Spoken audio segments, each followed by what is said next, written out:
Live presented by কুল। আপনাদের সঙ্গে আছে আমি সঞ্জনা আইভি। এএফসি এশিয়ান কাপের বাছাই পর্বে ভারত বাংলাদেশ ম্যাচের জন্য ভেন্যু হিসেবে থাকছে শিলংয়ের জওহরলাল নেহরু স্টেডিয়াম। পাহাড়ের কোলে অবস্থিত এই স্টেডিয়ামের সৌন্দর্য কাড়ে বাড়তি নজর। তবে ভারতের জন্য পয়া হিসেবে পরিচিতি পেয়েছে এই গ্রাউন্ড। 489 দিন পর আন্তর্জাতিক ম্যাচে মালদ্বীপের বিপক্ষে জয়ের দেখা পায় ম্যান ইন ব্লুজ।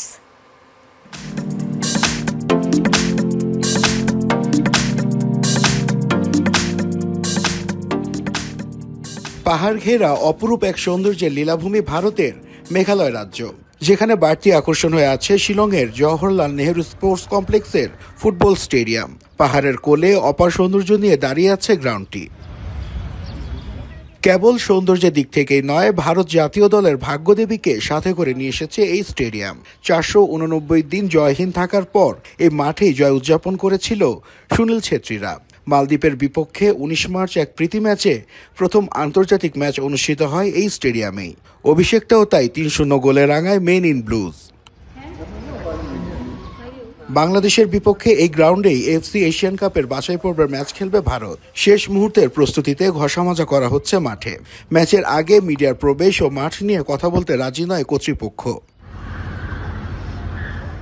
15,100 ধারণ ক্ষমতা সম্পন্ন এই মাঠ ভারতের আই লিগের দল শিলং লাজং এফসির হোম গ্রাউন্ড হিসেবে ব্যবহৃত হয়। এই মাঠে অনুষ্ঠিত হয় ডুরান্ড কাপের খেলা।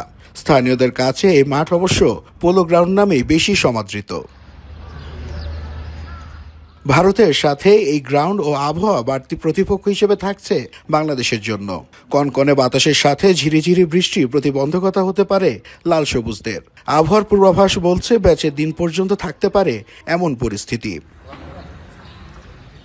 নাসিফ শুভ, যমুনা স্পোর্টস, শিলং, ভারত। জাতীয় দলের ফ্যাসিলিটিস নিয়ে অসন্তোষ প্রকাশ করলেন নাজমুল হোসেন শান্ত। একসময়ের 3 ফরম্যাটের অধিনায়ক বলেছেন, শিরোপা জিততে চাইলে ভালো ফ্যাসিলিটিসও লাগবে। পাশাপাশি উড়িয়ে দিলেন লিটন মিরাজদের সঙ্গে ঝামেলার গুঞ্জন। জাকির হোসেন জাকির ক্যামেরায় শান্তর কথা শুনেছেন সহকর্মী তাহমিদ অমিত। আজ থাকছে তৃতীয় পর্ব।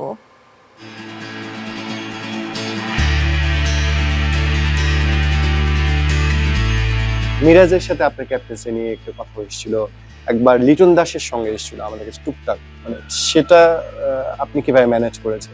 এই বিষয়গুলো নিয়ে বাইরে আলাপ আলোচনা হয়েছে। ড্রেসিং রুমের মধ্যে আমরা যখনই একসাথে কথা বলেছি বা আমার কোনো জিনিস যদি কোনো আইডিয়া যদি কারো কাছ থেকে নেওয়ার প্রয়োজন হয়েছে, সেটা মিরাজ হতে পারে, লিটন হতে পারে, তারা খুবই উইলিংলি কিন্তু ওই ফিডব্যাকটা আমাকে দিয়েছে। সো আমাদের মধ্যে ওই জিনিসটা একবারও আমার পার্সোনালি ফিল হয়নি যে তারা একটু দূরে আছে আমার থেকে। মোহাম্মদ সালাউদ্দিন আপনাদের কোচ বলছিলেন আমরা আসলে স্কিলেও একটা ঘাটতি আছে আমাদের ক্রিকেটারদের।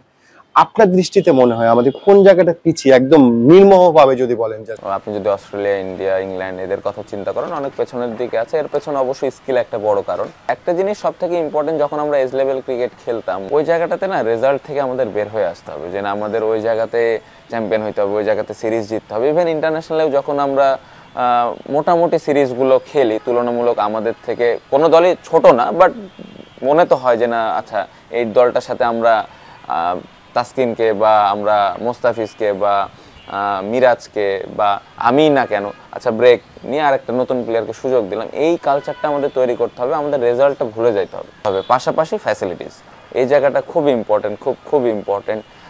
অনেকে হয়তো বাইরে থেকে দেখলে অনেকে মনে করবে যে আমরা অনেক ফ্যাসিলিটিস পাচ্ছি, বাট আপনি চাচ্ছেন যে আপনি আইসিসি ইভেন্টে কাপ জিতবেন, সেমিফাইনাল খেলবেন, এশিয়া কাপ আপনি কাপ জিতবেন, তাহলে ওই ধরনের ফ্যাসিলিটিসও আপনার লাগবে। আপনি ওই সময় অন্য টিমের সাথে কম্পেয়ার করতেছেন, বাট ফ্যাসিলিটিসের দিক দিয়ে আবার তখন আপনি ওই লেভেলের ফ্যাসিলিটিস আপনি দিচ্ছেন না। চিন্তা করেন আফগানিস্তান টিমে যদি আপনি ক্যাপ্টেন হতেন, লাইক আর কি আপনার কাছে 4-5টা কিন্তু ট্রাম্প কার্ড আছে। ওদের গজনফোর্ড যে খেলেনি, সে কিন্তু 3টা ম্যাচের একটা ম্যাচ আপনাদেরকে জিতিয়ে দিয়েছিল। এমন না যে ভালো বোলিং করেছেন শুধু, তার মধ্যে সীমাবদ্ধতা না, ম্যাচটা বের করেই নিয়ে এসেছিল সে। মানে এরকম ট্রাম্প কার্ড তো আমার কাছে নাই, আপনার কাছে নাই, যে ম্যাচের মানে মোমেন্টাম চেঞ্জ করে দিবে। আমাদের রিসোর্স কম, আমাদের প্লেয়ার কম, তার মানে আমাদের প্লেয়ার কম। আপনি আজকে একটা প্লেয়ারে 5 ম্যাচ খেলাচ্ছেন, 10 ম্যাচ খেলাচ্ছেন, পারফর্ম করেনি বাদ, আরেকটারে নেওয়া হচ্ছে, আবার 10 ম্যাচ খেলতেছে বাদ, তাহলে তো প্লেয়ারটা ওইভাবে তৈরি হবে না। কারণ ওই প্লেয়ার, কিছু প্লেয়ারের সময় লাগে, কিছু প্লেয়ার শুরু থেকে ভালো খেলে, একটা সময় দেখবেন ভালো খেলার পরে একটা সময় টাফ টাইম আসে, কারণ ওই প্লেয়ারটাকে নিয়ে অনেক অ্যানালাইসিস করা হয়, অনেক কিছু করা হয়। সো যেহেতু আমাদের রিসোর্সটা কম, সেহেতু আমাদের উচিত যে প্লেয়ারটারে আমরা সুযোগ দিব ওই প্লেয়ারটার লম্বা সময় সুযোগ দিব, লম্বা সময় মানে লম্বা সময়, 10 ম্যাচ না 30 ম্যাচ। দেন আচ্ছা সে হয় নাই, সে আবার কাজ করবে, আরেকটা নতুন ছেলে খেলবে, সে বাদ না, সে ছেলেটা আবার প্র্যাকটিস করবে, করে আবার কামব্যাক করার চেষ্টা করবে। মাঝখানে কেন উইলিয়ামসনের সাথে আমার কথা বলার সুযোগ হয়েছিল, উনি বলছিলেন যে, আমি ওকে জিজ্ঞেস করেছিলাম যে তোমাদের এত ছোট দেশ, তোমরা এত ভালো ক্রিকেট কেমনে খেলো? তো বললো যে ওদের আসলে প্লেয়ার কম, বাট ওরা অপরচুনিটিস দিয়ে দিয়ে ফ্যাসিলিটিস দিয়ে দিয়ে প্লেয়ারটারে ব্যাক করে করে এভাবে প্লেয়ারটারে তৈরি করে ওরা। সো তখন আমার মনে হলো আমাদের তো অনেক প্লেয়ার, বাট কতগুলো কোয়ালিটি প্লেয়ার আছে, সো যতগুলোই আছে ওগুলোরে আমরা অপরচুনিটিস দিয়ে ফ্যাসিলিটিস দিয়ে ব্যাক করে করে যদি আমরা খেলাইতে পারি, তাহলে মেবি এই জায়গাটাতে পরিবর্তন আসতে পারে। এই বছর টাকা নিয়ে অনেক কথা হয়েছে, ডিপিএল নিয়ে আপনারা স্যাক্রিফাইস করে ক্রিকেটটা খেলছেন, কিন্তু এর আগে টাকা কি একটু বেশি চলে এসেছিল, এই জন্য ক্ষুধাটা ক্রিকেটারদের কমে গেছে? না না, আমার কাছে মনে হয়নি বেশি চলে এসেছিল, হাতে কোনো কয়েকটা প্লেয়ার হয়তো অনেক বেশি টাকা পেয়েছে, বাট অনেক বেশি চলে এসেছিল তা না। প্লেয়াররা এই ধরনের টাকা পাবে, প্লেয়াররা নিজের ওপরে ইনভেস্ট করবে, কিভাবে একটা পার্সোনাল ট্রেনার, একটা ফিজিও, একটা নিউট্রিশনিস্ট রাখবে, দেন না ক্রিকেটটা ইমপ্রুভ হবে। আপনি এটা বলতে পারেন কেউ তো রাখে না, কিভাবে রাখবে? কারণ তার ফ্যামিলিও মেনটেন করতে হচ্ছে ওই টাকার মধ্যে, তার ফিউচার কথাও চিন্তা করতে হচ্ছে। তাহলে অমিত, যমুনা স্পোর্টস, ঢাকা। 2023 বিশ্বকাপের আগে অধিনায়ক হওয়ার দৌড়ে ছিলেন লিটন কুমার দাস। তবুও সেই বিশ্বকাপের সহ অধিনায়কের দায়িত্ব নেননি লিটন। পরে অধিনায়ক হিসেবেও আর সুযোগ হয়নি। যমুনা টেলিভিশনকে শোনালেন এর পেছনের গল্প। পাশাপাশি বিসিবি চাইলে জাতীয় দলের অধিনায়ক হতে প্রস্তুত ওয়েস্ট ইন্ডিজকে টি-20 সিরিজে হোয়াইট ওয়াশ করা লিটনের কথা শুনেছেন সহকর্মী আফনান পিয়াল। আজ থাকছে দ্বিতীয় পর্ব। ওয়ার্ল্ড কাপেও আপনি ভাইস ক্যাপ্টেন্সিটা নেননি, কেন নেননি তখন? আমি কিন্তু তার আগে অনেকগুলো ম্যাচে ক্যাপ্টেনশিপ করেছি, রাইট, বাট আমি চাচ্ছিলাম না যে এমন কোনো ওয়েতে ক্যাপ্টেনশিপ করি যেটা আমার টিম না। মানে আমি এক ম্যাচ করতেছি, 2 ম্যাচ করতেছি না, বা এক সিরিজে 2 ম্যাচ যাই করতেছি, পরে সিরিজে আমি করতেছি না। সো আমার কোনো ওখানে মানে অ্যাজ এ ক্যাপ্টেন হিসেবে আমার কোনো নাম ছিল না। ইনফ্যাক্ট ওই টাইমটাতে বাংলাদেশের কোনো ভাইস ক্যাপ্টেনও ছিল না। সো আপনি একটা ইন্টারন্যাশনাল ক্রিকেট খেলতেছেন, 15 জনের স্কোয়াডে আপনার শুধুমাত্র ক্যাপ্টেন আছে, no vice captain. In fact captain সরে গেলে বাংলাদেশ খুঁজতো কারে ক্যাপ্টেনশিপ দিবে। তো এই জিনিসটা থেকে আমার কাছে মনে হয়েছে যে আমাকে যখন রোল দেওয়া হবে পার্টিকুলারলি, আমি সেই সময় যদি করি, যে সেই জিনিসটা মনে আমার জন্য ভালো হবে। ইনফ্যাক্ট দেখেন আপনি কিন্তু টেস্টে কিন্তু আমি ভাইস ক্যাপ্টেন ছিলাম। তো একটা রোল থাকে একটা প্রত্যেকটা প্লেয়ারের, যে সে ক্যাপ্টেন, সে ভাইস ক্যাপ্টেন। সেই রোলটা থাকলে আপনি থট প্রসেস দিতে পারবেন এবং আপনার নেক্সট স্টেপ নিয়ে চিন্তা করতে পারবেন। এবং আপনার কাছে মনে হয় কি না যে ওই ক্যাপ্টেন্সিটা না নেওয়ার কারণেই পরবর্তীতে আপনার আসলে ক্যাপ্টেন হয়ে ওঠেনি? বিসিবি মনে করেছে আমাকে ক্যাপ্টেনশিপ দিবে না, সেখানে দেয়নি। এরপরেও তো অনেকগুলো ম্যাচ ছিল, রাইট, আমি তো টেস্টের ভাইস ক্যাপ্টেন ছিলাম, তো সেখানে তো না নেওয়ার কোনো কিছু ছিল না, কারণ আমি টেস্টের ভাইস ক্যাপ্টেন ছিলাম অ্যান্ড দেন একটা ম্যাচেও ক্যাপ্টেনশিপ করেছি। হিসেবে ওয়েস্ট ইন্ডিজে হোয়াইট ওয়াশ করেছিলেন, ওদের মতো টিমের অ্যাগেনস্টে ওয়েস্ট ইন্ডিজের মতো জায়গায়, প্ল্যানটা কি ছিল? সাডেনলি আমি জানতে পারি যে আমি ক্যাপ্টেন হব সিরিজের, ওয়ানডে সিরিজের মাঝখানে। সো গোছানোর কোনো কিছুই ছিল না। আমার হাতে যে অপশনটা ছিল, আমার না, মানে আমাদের বাংলাদেশ টিমের হাতে যে অপশন ছিল, সেই অপশন নিয়ে আমি প্লাস আমার যে কোচিং স্টাফ ছিলাম তারা চিন্তা ভাবনা করেছি। ক্যাপ্টেন হিসেবে আপনি বরাবরই সফল। আমি যদি ইন্ডিয়ার অ্যাগেনস্টে 2-1 সিরিজ উইন বলি, আফগানিস্তানকে রেকর্ড ব্যবধানে হারানো বলি, এবার ওয়ানডেতে আপনি এসে যেখানে প্রথম ম্যাচ হেরেছেন, তারপরে 1-1 করেছেন 2 ম্যাচে, আবার আপনি ওয়েস্ট ইন্ডিজে 3-0-তে হোয়াইট ওয়াশ করলেন, এই রহস্যটা আসলে কি? একটা ক্যাপ্টেনের কাজই হচ্ছে মূলত টিমকে বন্ডিং করে রাখা, টিমকে থট প্রসেস দেওয়া, এবং মাঠে যখন ফিল্ডিং করবে টিম, সেই টিমটাকে গাইড করা, কখন কাকে কোথায় বলিং আনবে, কোন সময় বলিং আনবে, জিনিসগুলো এমনই। ব্যাটিংয়ে তো আসলে একটা ক্যাপ্টেনের কোনো কাজ থাকে না, হয়তোবা কয়েকটা জিনিস থাকে যে গ্যাম্বলিং করার জন্য কোনো ব্যাটসম্যানকে সাফল করা যায়, এইটুকুই। তো আমি বলবো যে আমি যখন ক্যাপ্টেনশিপ করেছি, ওভারঅল আমার প্লেয়াররা অনেক ভালো পারফরমেন্স করেছে। আর টিমের কাছ থেকে এর করাটাও তো আসলে ক্যাপ্টেনের একটা বড় গুণ। ডেফিনেটলি আমার কাছে যে জিনিসটা মনে হয় যে আমি কখনোই একটা প্লেয়ারকে প্রেশারাইজ করি না, কারণ আলটিমেটলি ন্যাশনাল টিমে আপনি যখন খেলেন তখন প্রত্যেকটা প্লেয়ারের ইন্ডিভিজুয়াল দায়িত্ব সে কাজটা ফিল আপ করা। আমি ওয়ে দিতে পারবো, বাট কাজ কিন্তু তারই করতে হবে। সো আমি সবসময় ফ্রিডম নিয়ে খেলতে বলি। আলটিমেটলি আপনি যদি ওয়ার্ল্ড ক্রিকেট দেখেন, ফ্রিডম ছাড়া কোনো ক্রিকেটই চলতেছে না। সো ফ্রিডম নিয়ে ক্রিকেট খেলাটা ভালো। নিজের প্রতি এক্সপেকটেশন যত কমানো যায়, এক্সপেকটেশন কোনো ম্যাচের মধ্যে বা কোনো সিরিজের মধ্যে নিজেকে নিয়ে যত এক্সপেকটেশন করবেন সেটা আলটিমেটলি একটা বাড়তি প্রেশার হিসাবে আসে। তো আমি অলওয়েজ প্লেয়ারদেরকে বলি যে এক্সপেকটেশন ছাড়া যেটা প্র্যাকটিস করেছে সে প্র্যাকটিসের স্কিলটাকে যেন বিলিভ করে এবং ওইটাকে এক্সিকিউট করতে পারে। আমার মনে হয় এটা একটা প্লেয়ারদের জন্য হতে পারে যে ফ্রিলেস ক্রিকেট খেলা যায়। আবারও ক্যাপ্টেন্সি অফার করলে নেবেন? ডেফিনেটলি, আমি তো এই জায়গাটা অনেক এনজয় করি বলেই আমি লাস্ট সিরিজটাও করেছি এখানে। সো অবভিয়াসলি এরকম যদি অপরচুনিটি বিসিবি মনে করে যে আমি যোগ্য, আমি করতে রাজি আছি। থ্যাংক ইউ দাদা। আফনান পিয়াল, যমুনা স্পোর্টস, ঢাকা। রোজা রেখেই 400 রানের ইনিংস খেলেছিলেন স্কুল ক্রিকেটে ইতিহাস করা মুস্তাকিম হাওলাদার। কম বলে 50 আর সেঞ্চুরি করাকে পরিণত করেছেন অভ্যাসে। অসংখ্য সেঞ্চুরি আছে নামের পাশে। ক্রিকেটের মতন পড়াশোনায়ও বেশ মেধাবী তিনি। আইডল মানেন সাকিব আল হাসানকে, হতে চান জেনুইন অলরাউন্ডার। স্বীকৃত ক্রিকেটে প্রথম বাংলাদেশি হিসেবে 400 রানের রেকর্ড গড়ে দেশের ক্রিকেটে সাড়া ফেলে দিয়েছেন মুস্তাকিম হাওলাদার। আগ্রাসী ব্যাটিংয়ে স্কুল ক্রিকেট টুর্নামেন্টে বেশ নাম কামিয়েছেন নবম শ্রেণীতে পড়া এই বালক। 300 মুস্তাকিম, 300 শাবাশ। মুস্তাকিমের প্রশংসায় সামাজিক মাধ্যমে পোস্ট দেন লিটন দাস, মোসাদ্দেক হোসেনের মতো ক্রিকেটাররা। মুস্তাকিমের স্বপ্ন একসময় পারফরমেন্স দিয়েই তাদের মতোই বড় তারকা হওয়া। লিটন দাস, মোসাদ্দেক, মমিনুল হক, তাদের প্রতি তো কৃতজ্ঞ থাকবেই। তারা এখন দেশের একটা স্টার প্লেয়ার। আমিও দেশের স্টার প্লেয়ার হতে চাই, তাদের থেকে নিজে বেস্ট হতে চাই।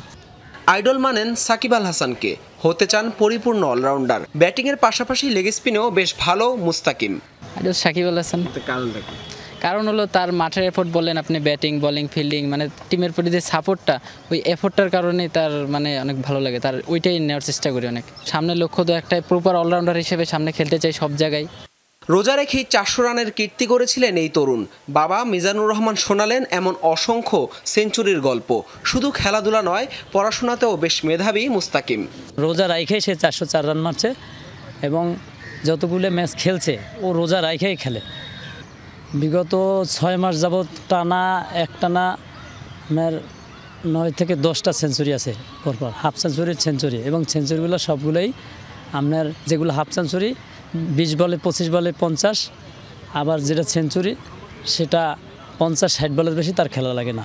অল্প সুযোগ পাইলেও আলহামদুলিল্লাহ, যদি একটা যে কোনো সাবজেক্টে ও যদি পরীক্ষার আগে 1 ঘন্টা 1.5 ঘন্টা যদি রিভাইজ দেওয়া যাইতে পারে, শুধু রিভাইজটা দিতে পারে, তাহলে আলহামদুলিল্লাহ সব সাবজেক্টে ইনশাল্লাহ 80 উপরে মার্ক সে ক্যারি করতে পারে আলহামদুলিল্লাহ। অল্প বয়সে সম্ভাবনা দেখালেও অকালেই ঝরে পড়েন অনেক প্রতিভাবান ক্রিকেটার। সেই তালিকায় নিজের ছেলেকে দেখতে চান না বাবা মিজানুর রহমান। নিজ বাসাতেই ছেলের জন্য তৈরি করেছেন নেট। ক্লাস 3 থেকে তারে আমি সর্বোচ্চটা সাপোর্ট দিয়ে আসছি এবং এখনও খেলাধুলার প্রতি বেশি প্রায়োরিটি দিচ্ছি। লেখাপড়ার চেয়ে সবাই মুখে বলে যে তুমি আমার ক্লাবে খেলবা, তুমি আমার ক্লাবে খেলবা, এক একজন এক একটা বলে। ইনডোর আমি যাতে ব্যাটিং নকিংটা করতে পারে, এই জন্য নেট প্র্যাকটিসটা যাতে করতে পারে, নেটিংয়ের ব্যবস্থা করে দিছি বিল্ডিংয়ের ভিতরে। স্বপ্ন বাকি সবার মতন বড়। সেই স্বপ্নকে সঙ্গী করেই পরিশ্রম দিয়ে লক্ষ্যে পৌঁছাতে চান মুস্তাকিম হাওলাদার। হাসান আল মারুফ, যমুনা স্পোর্টস, ঢাকা। না ফেরার দেশে পাড়ি দিলেন বক্সিংয়ের কিংবদন্তি জর্জ ফোরম্যান। গত শতাব্দীর সবচেয়ে বিখ্যাত ফাইট রম্বল ইন দ্য জঙ্গলে মোহাম্মদ আলীর সঙ্গে লড়েছিলেন ফোরম্যান। মাত্র 28 বছর বয়সে অবসর নিয়ে হয়ে যান ধর্মযাজক। পরে আবারও বক্সিং রিংয়ে ফেরেন অবসর ভেঙে। বিশ্ব চ্যাম্পিয়নশিপ জেতার পর জানতে পারেন যার কাছে বড় হয়েছেন সেই জেডি ফোরম্যান তার জন্মদাতা পিতা নন। আজ থেকে প্রায় 51 বছর আগের কথা। কঙ্গোর রাফায়েল স্টেডিয়ামের গ্যালারিতে ছিল 60,000 দর্শক। টিভির পর্দায় চোখ ছিল 100 কোটির। Mohammad Ali versus George foreman, গেল শতাব্দীর সবচেয়ে বড় ক্রীড়া event Rumble in the jungle. সেদিনের বিজয়ী আরেক কিংবদন্তি মোহাম্মদ আলী না ফেরার দেশে পাড়ি দিয়েছেন 2016-তে। এবার পৃথিবীকে বিদায় বললেন জর্জ ফোরম্যানও। 1968 সালের মেক্সিকো সিটি অলিম্পিকে হেভি ওয়েট বিভাগে স্বর্ণপদক জিতেছিলেন ফোরম্যান। 1969 সালে পেশাদার বক্সার হিসেবে আত্মপ্রকাশ করেন। 1973 সালে অপরাজিত জো ফ্রেজিয়ারকে দ্বিতীয় রাউন্ডে নকআউট করে জেতেন বিশ্ব হেভিওয়েটের প্রথম শিরোপা। মাত্র 25 বছর বয়সে মোহাম্মদ আলীর সঙ্গে হেরে যাওয়ার পর আরও 5টি লড়াইয়ে অংশ নেন ফোরম্যান, কিন্তু মাত্র 28 বছর বয়সে সবাইকে অবাক করে হঠাৎ অবসর ঘোষণা করেন ফোরম্যান। নিজ শহর টেক্সাসে ধর্মযাজক হিসেবে শুরু করেন নতুন জীবন। অবসর ভেঙে 1987 সালে বক্সিংয়ে ফিরে আসেন আবার। 1994 সালে 45 বছর বয়সে তিনি অপরাজিত মাইকেল মুরারকে পরাজিত করে দ্বিতীয়বারের মতো হেভিওয়েট শিরোপা জেতেন। গড়েন ইতিহাসের সবচেয়ে বেশি বয়সী হেভিওয়েট চ্যাম্পিয়নের কীর্তি। পেশাদার ক্যারিয়ারে ফোরম্যানের নামের পাশে রয়েছে 76টি জয়, যার মধ্যে 68টি নকআউট। মাত্র 5টি পরাজয় নিয়ে অবসর গ্রহণ করেন 1997 সালে। 1949-এ টেক্সাসে জন্ম নেওয়া ফোরম্যান বেড়ে উঠেছিলেন হিউস্টনে।